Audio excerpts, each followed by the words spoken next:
Alright, in this video we're gonna pick open a master lock. V-Line series. It's just a cheap $5-6 master lock, and I'll show you that it does work.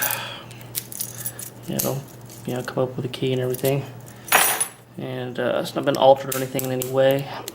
Lock now. The technique we're going to use is we're going to use a raking method. This is called a rake, and we're going to rake the lock open. So a little tension on there, and